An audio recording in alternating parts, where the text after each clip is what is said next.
नमस्कार विद्यार्थी मित्रांनो, सशस्त्र सीमा बल या सेंट्रल पोलीस फोर्समध्ये कॉन्स्टेबलच्या जागा आलेल्या आहेत. याच्यामध्ये वेटरनरी म्हणजेच जनावरां डॉग किंवा जे घोडे असतात ह्या फोर्सेसमध्ये त्याच्याकरता कॉन्स्टेबल, चालक, बागवानी करणारे, कार्पेंटर, वॉटर कॅरियर, कॉबलर म्हणजे जे चमडा आणि जुत्याचं काम करतात ते, टेलर, वॉशरमन म्हणजे कपडे धुणारे, बार्बर म्हणजे केस कापणारे, वेटर, कार्पेंटर म्हणजे सुतार आणि नर्सिंग ऑर्डरली म्हणजे हे डॉक्टर लोकांना मदत करणारे स्टाफ असतात, नर्स असतात. त्याचे सशस्त्र सीमा बलमध्ये जागा आलेले आहे. त्याचा आपण आज त्या जागेकरता क्रायटेरिया काय आहे, एज्युकेशन काय असलं पाहिजे, वय काय असलं पाहिजे, सिलेक्शन प्रोसिजर आणि बाकीच्या ज्या सूचना आहेत त्या आपण आज समजून घेणार आहोत या व्हिडिओमध्ये. ही जाहिरात नवी दिल्ली येथून प्रसिद्ध झाली आहे, जिथं याचं फोर्स हेडक्वार्टर आहे. 21 मार्च रोजी ही जाहिरात म्हणजे 21 मार्च रोजी म्हणजे आजच ही जाहिरात प्रसिद्ध झालेली आहे, हे लक्षात ठेवा. ही फक्त भारतीय नागरिकांकरताच आहे. तुम्ही इथं बघू शकता ज्या जागा आहेत, रिस्पेक्टिव्ह जागा, वेटरनरी, ड्रायव्हर, गार्डनर याच्याकरता किती जागा आहेत ते बघू शकता. सगळ्यात जास्त जागा ड्रायव्हर करता आहेत, तुम्ही बघू शकता. ड्रायव्हर करता 550 जागा आहे. ह्याच्यामध्ये पण रिझर्वेशन आहे. Open, EWS economical weaker section, OBC, SC, ST याचं कशा जागा आहेत प्रत्येक रिझर्वेशनला त्या बघू शकता. ह्याच्यानंतर सगळ्यात जास्त जागा तुमच्या वॉशरमनला आहे, म्हणजे जो कपडे धुणारा असतो. आता याच्यापैकी जे व्हेटरनरी आणि याच्यामध्ये कार्पेंटर आणि नर्सिंग ऑर्डरली हे जे 3 ट्रेड ज्याचे नावं घेतले मी, याच्याकरता तुम्हाला ITI किंवा सर्टिफिकेट वगैरे जरुरी आहे. आणि बाकी जे ट्रेड आहे त्याच्याकरता तुम्हाला स्किल टेस्ट घेतली जाते. जेव्हा तुम्ही पहिले रिटर्न एक्झाम वगैरे क्वालिफाय होता, त्याच्यामध्ये तुमच्या मेरिटनुसार तुम्हाला नंतर या स्किल टेस्ट करता बोलवलं जातं की तुम्हाला हे काम जमतंय का. त्याच्याकरता या फोर्स या अधिकाऱ्यांचं बोर्ड असतं, ते तुम्हाला बोलवतात.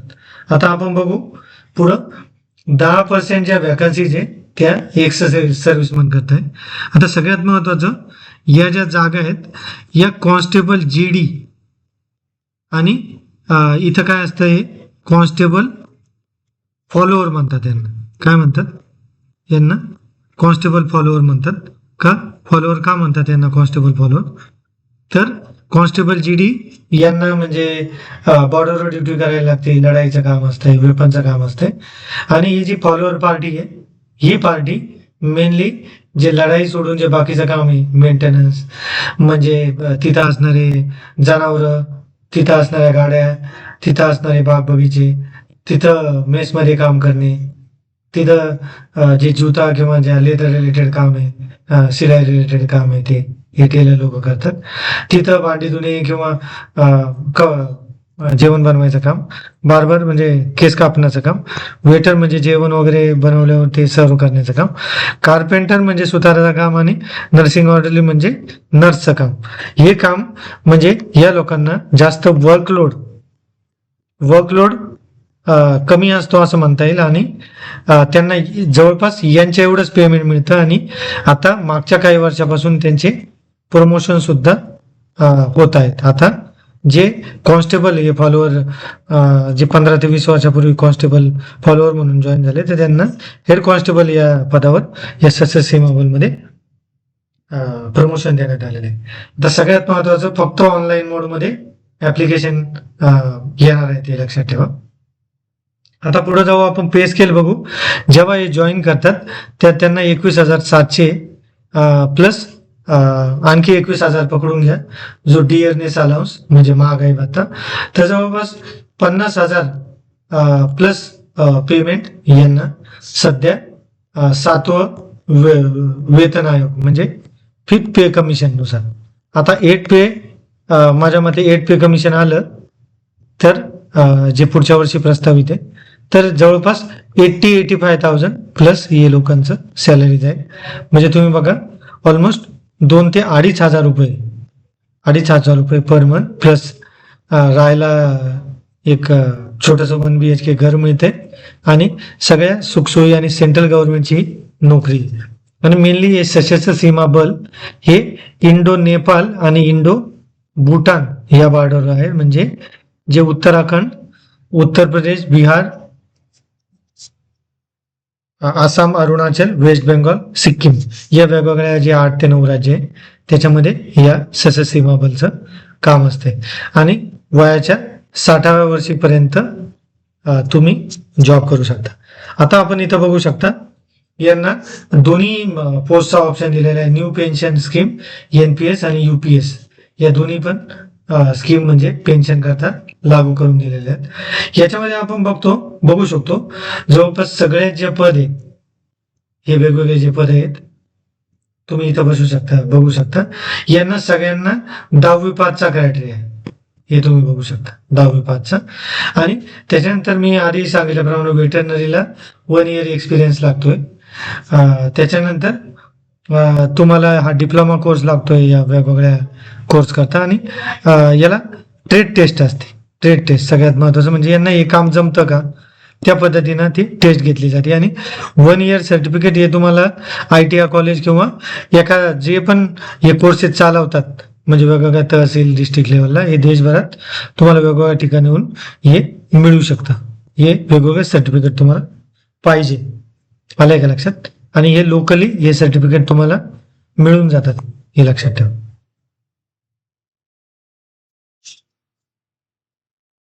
आता शेवटची डेट काय आहे ऍप्लिकेशनची 20 एप्रिल 2026.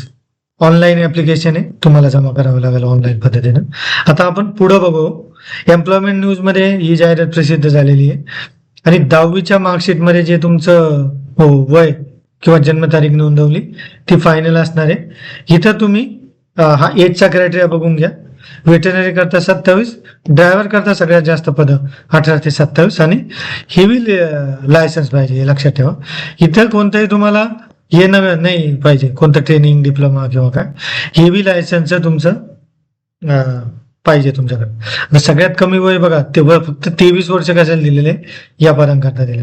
25 वर्ष दिलेले, 27 वर्ष दिलेले. आता आपण पुढे बघूया की SC ST ला 5 वर्ष, OBC ला 3 वर्ष, एक्स सर्व्हिसमॅनला 3 वर्ष. जेवढी मिलिटरी सर्व्हिस झालेली आहे ती वजा केली जाते ऍक्च्युअल एज म्हणून आणि त्याच्यावरती त्यांना 3 वर्षाचं रिलॅक्सेशन दिलं जातं हे लक्षात ठेवा. आणि डिपार्टमेंटल कॅन्डिडेट जे सेंट्रल गव्हर्नमेंटमध्ये ऑलरेडी दुसऱ्या विभागामध्ये काम करतोय त्यांना 40 वर्षापर्यंत ओपन करता आणि 43 OBC आणि 45 वर्ष शेड्यूल कास्ट शेड्यूल ट्राईब करताय. आणि जम्मू काश्मीर लडाख त्या लोकांना 5 वर्ष प्लस. आणि जम्मू काश्मीर लडाख जिथे हे जे 1980 ते 89 पर्यंत जे आले त्यांना 8 वर्ष एक्स्ट्रा दिलेले आहे लक्षात ठेवा.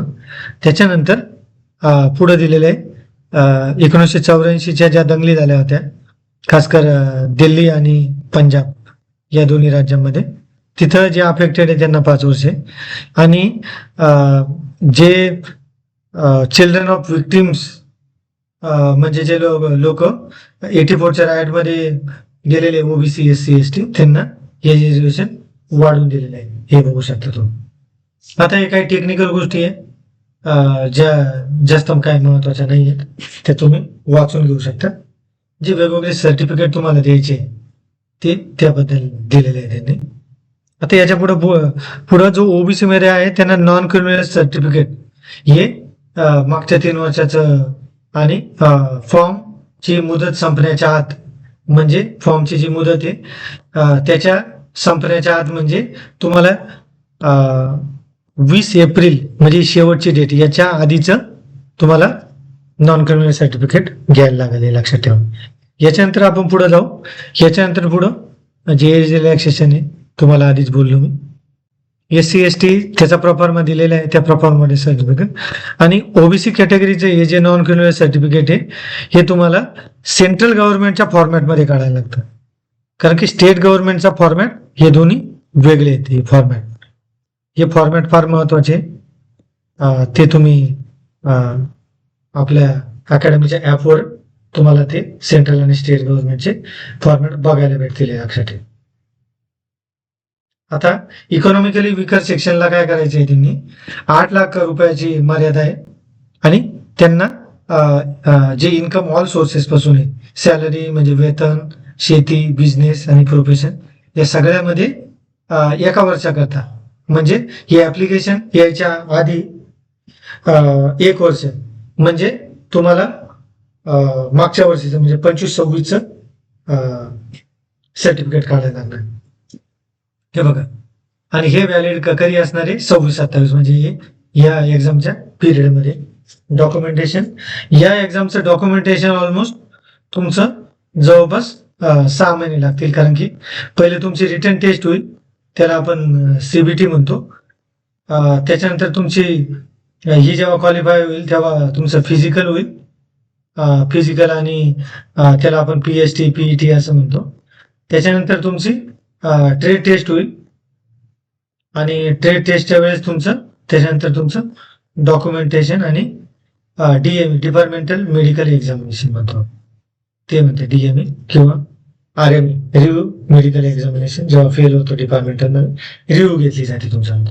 आता EWS वेगवेगळे क्रायटेरिया दिलेले आहे की जमीन किती पाहिजे, फ्लॅटची साईज किती पाहिजे, तो म्युनिसिपालिटी एरिया आहे का कोणता एरिया आहे, त्याच्यामध्ये ते खिचकट आहे थोडं, ते तुम्ही मोकळ्या वेळेमध्ये बघून घेऊ शकता किंवा अकॅडमीच्या दिलेल्या नंबरवर तुम्ही एक फोन करू शकता जर तुम्हाला याच्यामध्ये क्लॅरिटी पाहिजे असेल तर. आता एक सर्व्हिसमॅन करता आपण या काही गाईडलाईन आहे त्या पण तुम्ही वाचून घेऊ शकता. आता आपण पुढे जाऊया.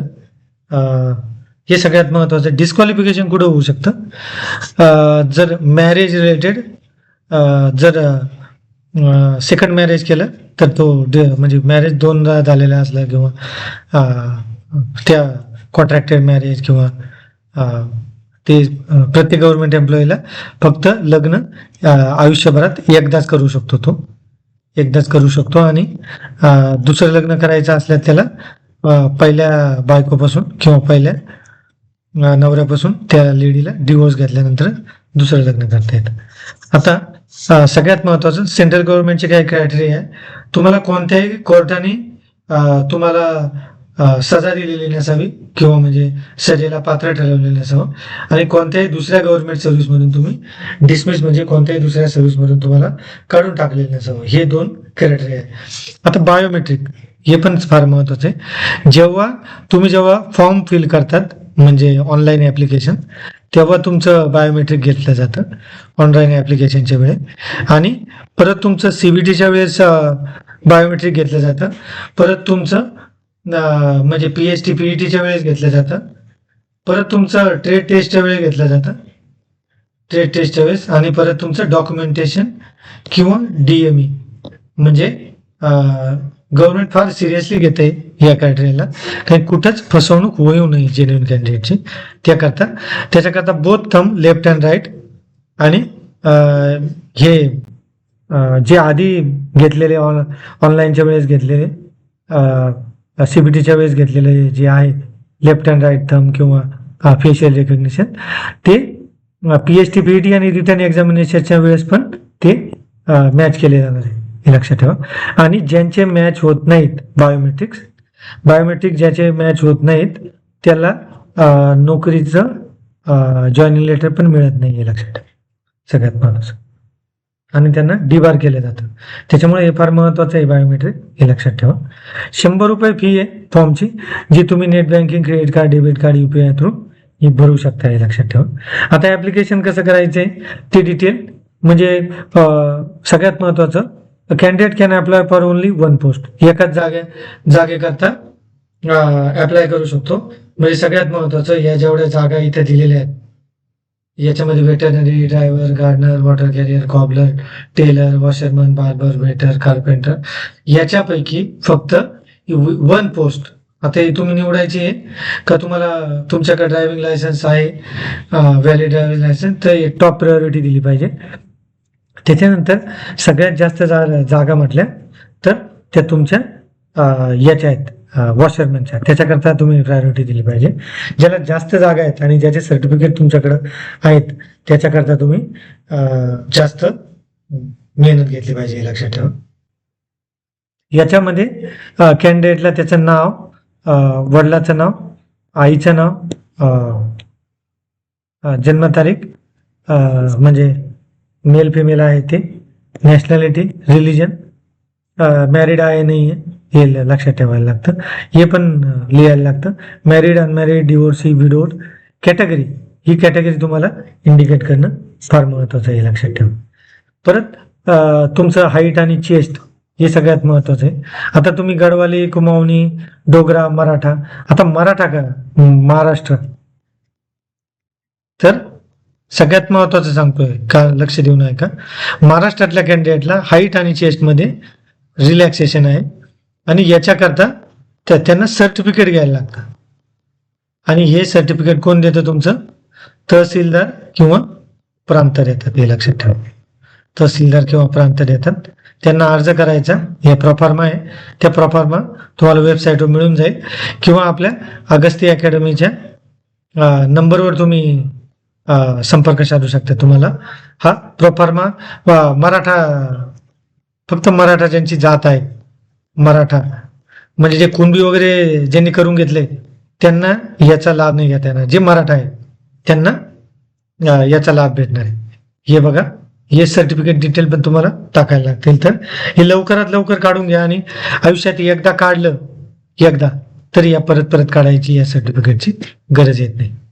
आता हे दंगली किंवा हे लडाख, जे-एंड-के, एक सर्व्हिसमॅन, हे तुम्ही आधी आपण बघितलेले.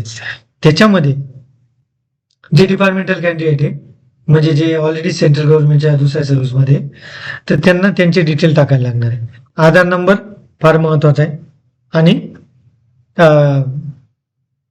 त्यांना या बाकीच्या driving licence, voter I D, pan card, दुसरं आयडेंटिटी कार्ड जे युनिव्हर्सिटी कॉलेजने दिलेले त्याचे पण डिटेल टाकायला लागू शकतात.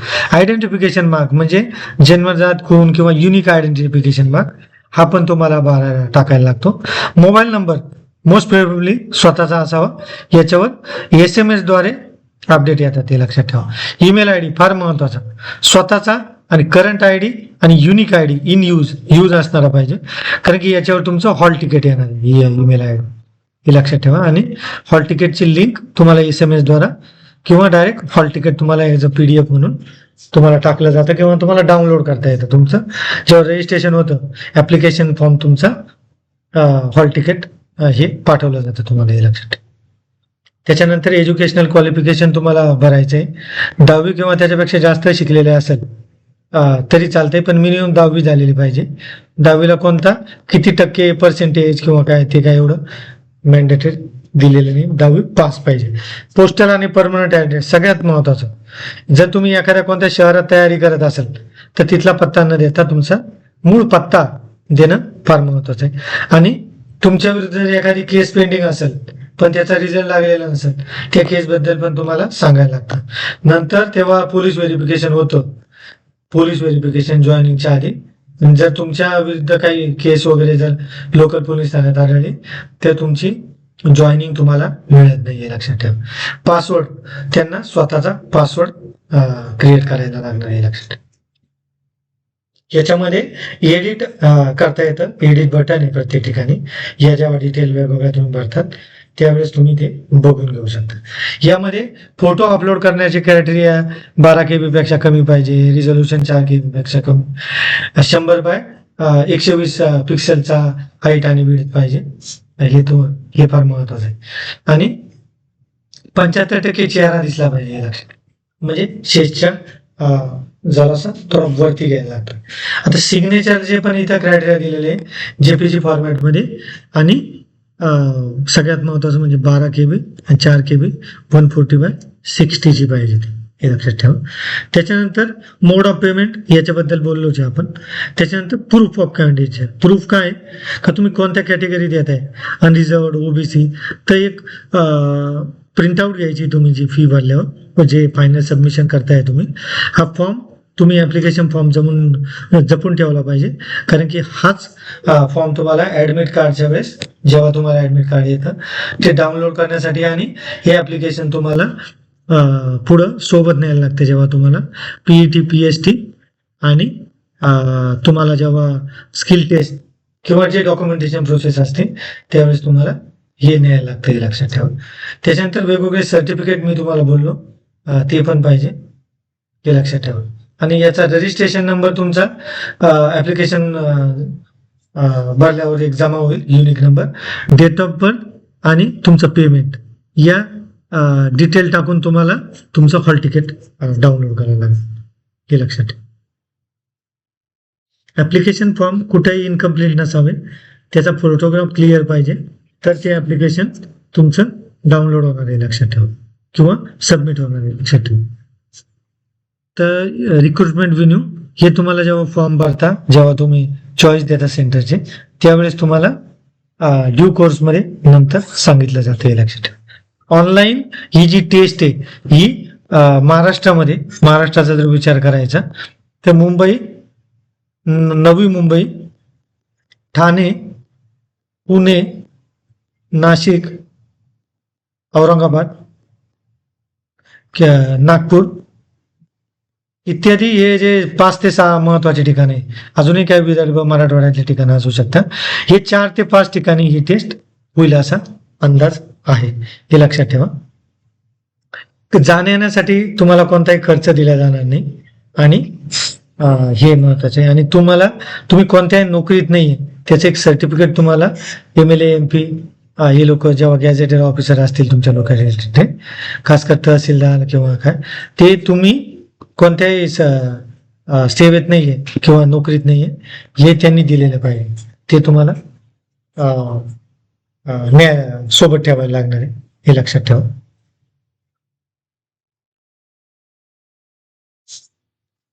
हे बघा, SC ST करता फेअर देता येते बघा.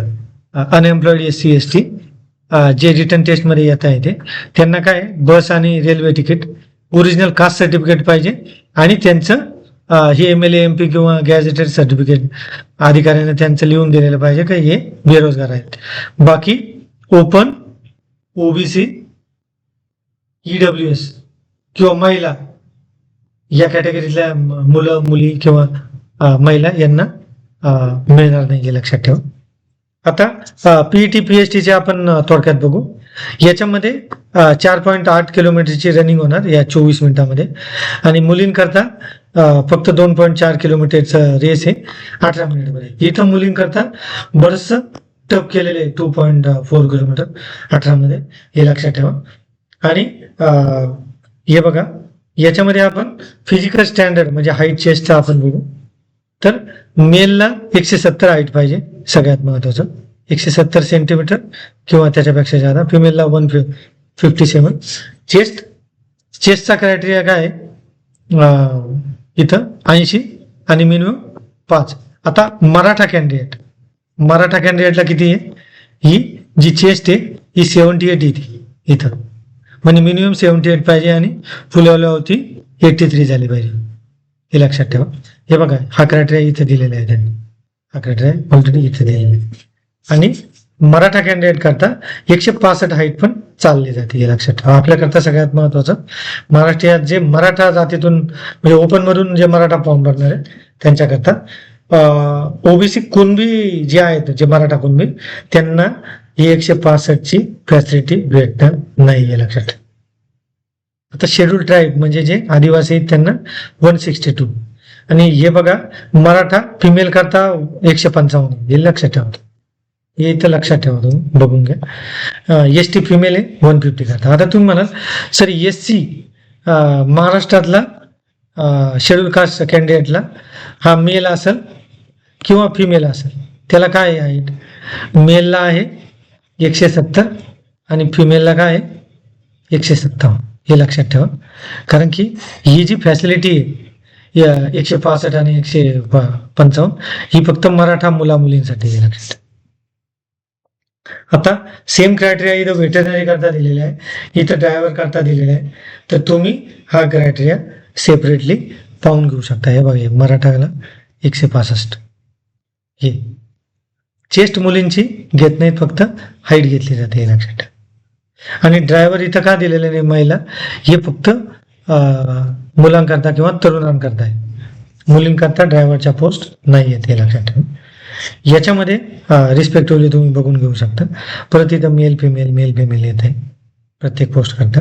हे तुम्ही सेपरेटली बघून घ्या. हे बघा, 170 सेंटीमीटर आणि ज्याची हाईट 169.9 आहे किंवा कमी, त्याला सुद्धा डिस्क्वालिफाय करायचा. म्हणजे 0.01 mm जरी कमी असेल तरी तुम्ही डिस्क्वालिफाय, लक्षात ठेवा. 170 सेंटीमीटर किंवा जास्त पाहिजे. आता रिटर्न एक्झाम बद्दल त्यांनी सांगितले. रिटर्न एक्झाम मध्ये जनरल नॉलेजचा पेपर असणार आहे, 100 मार्क असणार आहे आणि 100 प्रश्न. हे लक्षात, ऑब्जेक्टिव्ह मल्टिपल चॉईस आणि 2 तासाचा पेपर आहे. म्हणजे 120 मिनिटं मिळत आहे तुम्हाला 100 प्रश्न करता. मॅथ रिजनिंग आहे तुम्हाला आणि जनरल इंग्लिश किंवा जनरल हिंदी, म्हणजे इंग्लिश हिंदी हे ट्रान्सलेटेड असणार आहे. दोन्ही पण असणार आहे, काही इंग्लिश काही हिंदी. तर याच्यापैकी 25 ते 30 प्रश्न जीकेचे, 25 ते 30 प्रश्न मॅथ आणि 25 ते 30 प्रश्न तुमचे इंग्लिश आणि हिंदीचे असणार आहे, ते लक्षात ठेवा. याच्यामध्ये हा क्वालिफाईंग मार्क्स आहे, 11 45 आणि 50%. हे तुम्ही रिस्पेक्टिव्ह कॅटेगरी करता पाहून घेऊ शकता. आता डॉक्युमेंटेशन आणि स्किल टेस्ट हे बघा सगळ्यात महत्वाचं आहे. आता जितक्या पोस्ट आहे, जर तुम्ही म्हटले 550 ड्रायव्हरच्या पोस्ट आहे, याला फक्त मुलंच अलाउड आहे, मुली अलाउड नाही आहे. तर याच्या 20 times of the vacancy. Return exam एकदा झाली की याच्या 20 टाइम, याच्या 20 टाइम जर आपण म्हटलं, याचे 10 पट होतं 5,500 आणि 20 पट होतं 11,000 लोकांना ते काय करणार, 11,000ला ते स्किल टेस्टला बोलावणार, हे लक्षात ठेवा. म्हणजे असंच वेगवेगळ्या दुसऱ्या ज्या पोस्ट आहेत त्याच्याकरता तुम्ही अंदाज घेऊ शकता. तिथं अधिकाऱ्यांचा बोर्ड असणार आहे. ही पूर्णपणे ट्रान्सपरंट प्रोसेस असते आणि इन कॅमेरा समोर हे सगळं सिलेक्शन प्रोसेस होतं, स्किल टेस्ट वगैरे. त्याच्यामुळे तुम्हाला त्या भानगडीत पडायची गरज नाही की माझं काय होईल कसं काय. आणि एक मोठी टीम असते 25-30 लोकांची, पूर्णपणे ती सुपरविजन करते आणि ही प्रोसेस पार पाडते, हे लक्षात. याच्यामध्ये डॉक्युमेंट व्हेरिफिकेशन पण असतं. याच्यामध्ये जे डिटेल व्हेरिफिकेशन आणि RME जे मेडिकल एक्झामिनेशन मध्ये फेल होतात त्यांचे पुढच्या काही 2 ते 3 दिवसामध्ये लगेच त्यांची जागेवरती त्यांना वेळ देऊन त्यांचं पुन्हा मेडिकल केलं जातं आणि फायनल पास या फेल त्यांना सांगितलं जातं या रिव्ह्यू मेडिकलमध्ये, हे लक्षात ठेवा. आता बघा, EWS कॅन्डिडेट करता त्यांनी आणखी काही कडक दिले आहे सूचना. OBC करता पण कडक सूचना दिलेल्या आहे, हे लक्षात ठेवा. OBC तुम्ही कॅन्डिडेट टाकलं आणि तुम्हाला OBC सर्टिफिकेटच नाही मिळालं किंवा काय, तर मग तुम्हाला ओपन मध्ये शेवटी कन्सिडर करतात, हे त्यांनी दिलेले. SC ST करता पण त्यांनी सर्टिफिकेट दिलेले प्रेस्क्राईब परफॉर्ममध्ये. OBC ला पण जे नॉन क्रिमिनल सर्टिफिकेट आहे ते तुमचं सेंट्रल गव्हर्नमेंटच्या फॉर्मॅटमध्ये पाहिजे. सेंट्रल गव्हर्नमेंटचा फॉर्मॅट तुम्हाला नेटवर कुठं सर्च केला तरी चालेल, किंवा मग अगस्ती अकॅडमी ॲपवर तुम्हाला हा मिळेल आणि याचा या एक्झाम करता कोर्स पण मिळेल तुम्हाला, हे लक्षात.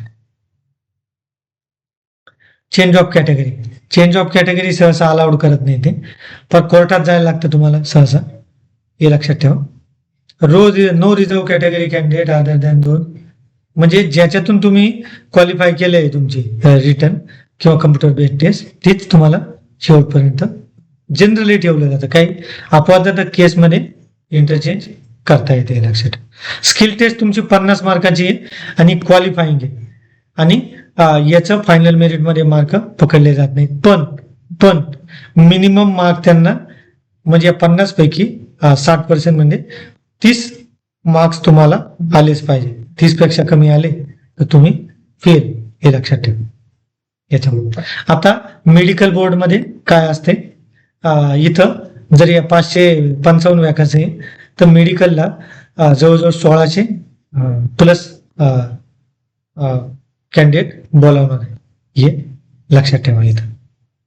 आणि मेडिकल आणि याच्या ब्रीफ गाईडलाईन आहे त्याबद्दल एखाद्या दिवशी मी व्हिडिओ करत, तेव्हा तुम्ही बघा. आता ही सिलेक्शन प्रोसेस, मेडिकल बोर्ड आणि फिट आणि फायनल सिलेक्शन कसं काय त्याचं यांनी इथं दिलेलं आहे, लक्षात ठेवा. आता जनरल इन्स्ट्रक्शन आहे, हे लक्षात ठेवा. हे तुम्ही तुमच्या वेळेत याच्या इन्स्ट्रक्शन वाचून घेऊ शकता. आणि याबद्दल काही शंका असल्या तुम्हाला तर तुम्ही या दिलेल्या नंबरवर संपर्क साधू शकता. तुम्हाला एक नंबर देतोय मी, तो नंबर तुम्ही तुमच्या फ्युचर याच्याकरता करस्पॉन्डन्स करता सेव्ह करून घेऊ शकता. नंबर आहे 9209645727. या एक्झामच्या तुम्हाला भरती किंवा सिलेक्शन सर्टिफिकेट किंवा डॉक्युमेंटेशन किंवा बॅच किंवा तयारी कशी करावी, पद कसं आहे, काय आहे, नोकरी कुठं लागेल, काय लागेल, तर त्या पद्धतीने जर तुमच्या कोणत्याही शंका असल्या तर या अगस्ती अकॅडमीच्या या नंबरवर तुम्ही संपर्क साधा. तुम्हाला डिटेल माहिती देण्यात येईल. आता हे जाता जाता हे वेगवेगळे फॉर्मॅट आहे. याच्यामध्ये ओबीसी करता तुम्हाला डिस्ट्रिक्ट मॅजिस्ट्रेट किंवा आपल्याकडे जो प्रांत असतो, प्रांत अधिकारी, तहसीलदार नाही चालत. तहसीलदाराचं सर्टिफिकेट घेऊन तुम्हाला प्रांताचं फायनल हे नॉन क्रिमिनलचं सर्टिफिकेट लागतं. परत हे शेड्यूल कास्ट शेड्यूल ट्राईबसाठी या फॉर्मॅटमध्ये सर्टिफिकेट लागतं, हे लक्षात ठेवा. नंतर ही इकॉनॉमिकली विकर सेक्शन म्हणजे EWS करतात, हे पण प्रांत अधिकारी देतो. आता या प्रकारचे फोटोग्राफ चालतात, या प्रकारचे फोटोग्राफ चालणार नाहीत, हे लक्षात ठेवा. त्याच्यामुळं पैसे वाचवण्याच्या भानगडीत न पडता एक चांगला नवीन रिसेंट आणि कोट वगैरे घालून फोटो नाही काढला तरी चालत, पण शेविंग प्रॉपर आणि प्रॉपर केस कटिंग वगैरे प्रॉपर करून फोटो काढलेला कधी चांगला आहे, लक्षात ठेवा. हे बघा, या पद्धतीच्या ऍक्सेप्टेबल आहे सिग्नेचर, या पद्धतीचे सिग्नेचर चालणार नाहीत, हे लक्षात ठेवा. अगस्ती अकॅडमी मध्ये तुम्हाला फॉर्म जर मोफत भरून देण्यात येईल. इथं जर तुम्ही तुमचे डॉक्युमेंट जर सेंड केले ऑनलाईन या व्हॉट्सअप नंबरवर, तर हा तुमचा फॉर्म फ्रीमध्ये भरून देण्यात येईल आणि बॅच पण तुम्हाला डिस्काउंट मध्ये देण्यात येईल, हे लक्षात ठेवा. आता याच्यामध्ये मेडिकल करता काही चार्ट जे फायनल तुम्ही म्हणाल की माझी हाईट इतकी सर, माझं एज इतकं आहे, तर माझं वेट किती पाहिजे, हे लक्षात ठेवा. जर 18 ते 22च्या एज ग्रुपमध्ये असेल आणि तुमची हाईट असेल 160, आता हे बघा फिमेलचं आहे, हे मेलचं आहे. आता मेलमध्ये आपण बघितलं जर समजा 170, आता या हाईट का बरं दिल्या आहे त्यांनी, हे तर सगळे फेलच आहे ऑलमोस्ट 165 नंतर 162 म्हणजे ओपन किंवा ओबीसी मध्ये असले तुम्ही तर 170चं बघू आपण किंवा 165चं बघू इथं. हा तर 18 ते 22 एज असेल, 170च्या आसपास तुमचं वेट असेल किंवा हाईट असेल, तर या ब्रॅकेटमध्ये 50 ते 55च्या दरम्यान तुमचं वेट पाहिजे, हे लक्षात ठेवा. काही डाऊट असेल याच्या पलीकडं तर तुम्ही या ऑफिसच्या नंबरवर तुम्ही संपर्क साधू शकता, हे लक्षात ठेवा. 9209645727. थँक्यू.